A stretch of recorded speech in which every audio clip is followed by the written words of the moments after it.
I would like to take the time to talk about my next book project, which I'm extremely excited about.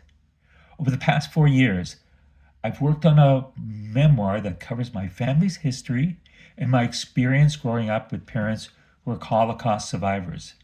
That memoir, Out from the Shadows, will be published by Amsterdam Publishers on November 9th. Part of the process in writing the memoir involved unpacking my own trauma, both generational and childhood. Like many descendants of survivors, I never spoke about my experiences and felt very much alone. I determined that the descendant community would greatly benefit from individuals sharing their own stories and experiences, and I could be that conduit.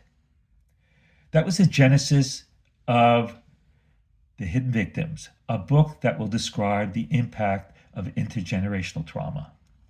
Over the past 7 months, I've interviewed and recorded nearly 80 second and third generation descendants. Those interviews will be wrapped up in the next few weeks.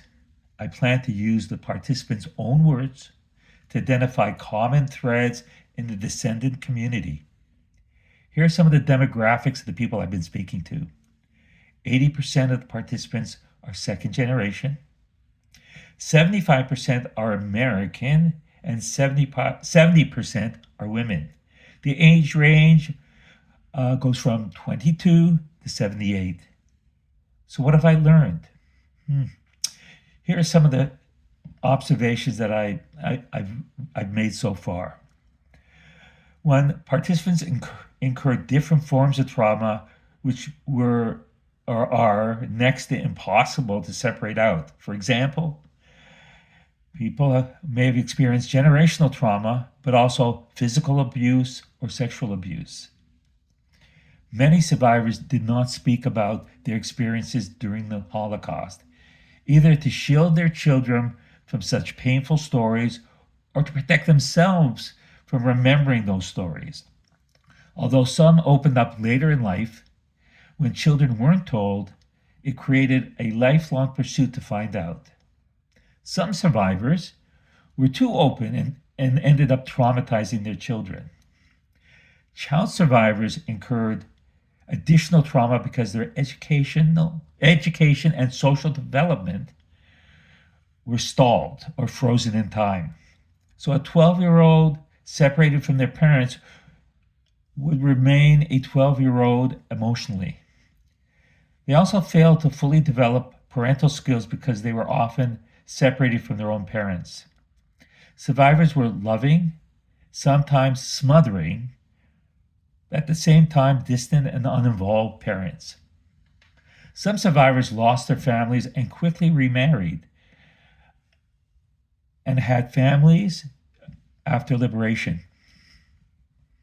Learning that you were a replacement family created an additional burden on children. Children felt pressure to protect their parents who had experienced so much pain in their life. It's a bit of a role reversal.